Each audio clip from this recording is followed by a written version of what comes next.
राऊतांच्या घरी बॉम्ब शोधक पथक आता दाखल झालेलं आहे। राऊतांच्या घरी मुंबईचे पोलीसही आता दाखल झालेले आहेत। मुंबई पोलिसांचं एक पथक पोहोचलेलं आहे। घराबाहेर बॉम्ब से उडा दूंगा असं स्टिकर लावलेली गाडी होती आणि त्यानंतर आता राऊतांच्या घरी बॉम्ब शोधक पथक हे दाखल झालेलं आहे।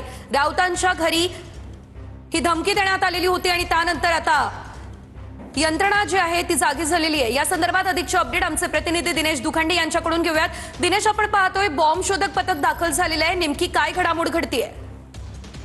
बघा, जी माहिती कळते आहे, शिवसेना उद्धव बाळासाहेब ठाकरे पक्षाचे नेते आणि खासदार संजय राऊत यांच्या भांडूप येथील निवासस्थानाबाहेर एका गाडीवर बॉम्ब से उडा दूंगा अशा आशयाचं कागद चिकटवला होता आणि हा प्रकार लक्षात येतात संजय राऊत यांच्या निवासस्थानातील काही कर्मचारी आणि काही कुटुंबातील सदस्यांनी त्यांचे बंधू सुनील राऊत जे स्थानिक आमदारही आहेत त्यांनाही कळवलं आणि ही माहिती मुंबई पोलिसांनाही देण्यात आली आणि त्यानंतर तातडीनं यंत्रणा कामाला लागली आहे। मुंबई पोलीस पथक हे संजय राऊत यांच्या निवासस्थानी दाखल झालेलं आहे। तसंच बॉम्ब शोधक पथकही आहे आणि संपूर्ण घर आणि आसपासचा परिसर याची बॉम्ब शोधक पथक कसून तपासणी करत आहे आणि घराच्या आसपासही तपासणी केली जाते आहे।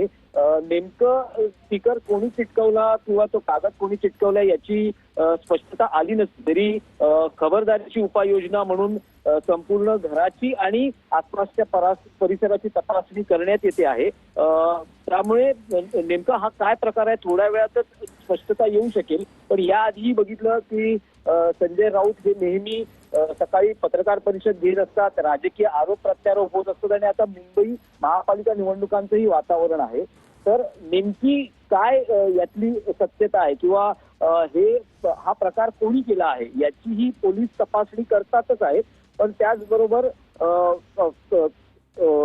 कुठे काही वेगळा या प्रकरणाला काही अँगल आहे का याचाही शोध घेण्याचा प्रकार सुरू आहे। यापूर्वी आपण बघितलं साधारण वर्षभरापूर्वी संजय राऊत आणि सुनील राऊत यांच्याकडून एक घटना उघडकीस आणण्यात आली होती, ज्यात संजय राऊत यांच्या घराची दोन मोटार बाईकवाले त्यांच्या घराच्या परिसरात आले होते आणि रेकी केली गेली असा एक आरोप किंवा अशी एक माहिती समोर आली होती। आणि मग मुंबई पोलिसांनी जेव्हा संपूर्ण प्रकार तपासला तेव्हा ते मोबाईल टॉवरच्या एकूण पाहणी करता किंवा त्या सर्व्हे करता ते आल्याचं निष्पन्न झालं होतं। ते त्या जे मोटर बाईकवाल्या ज्या व्यक्ती होत्या त्यांच्याकडे काही फोन होते असंही संजय राऊत आणि सुनील राऊत यांच्या निकटवर्तीयांचं म्हणणं होतं आणि त्या संपूर्ण प्रकरणाची तपासणी झाल्यानंतर एक मोबाईल टॉवरच्या लोकेशन आणि सर्व्हे संदर्भात ते आले असल्याचं निष्पन्न झालं होतं। पण आताचा जो हा प्रकार आहे त्यांच्या घराच्या मागच्या बाजूचं जे प्रवेशद्वार आहे तिथे एक गाडी होती आणि त्या गाडीवर तो बॉम्ब से उडा दूंगा असा एक आशयाचा कागद चिकटवला होता आणि घटनेचं गांभीर्य लक्षात घेत मुंबई पोलीस तिथे पोहोचलेले आहेत आणि संपूर्ण घर आणि आसपासच्या परिसराची तपासणी सध्या केली जाते। निश्चितच धन्यवाद तुम्ही दिलेल्या सर्व अपडेट्ससाठी। तर राऊतांच्या घरी मुंबई पोलीस दाखल झालेले आहेत। घराबाहेर बॉम्ब से उडा दूंगा असं स्टिकर लावलेली एक गाडी होती आणि त्यानंतर खरं तर यंत्रणा कामाला लागलेली आहे। In association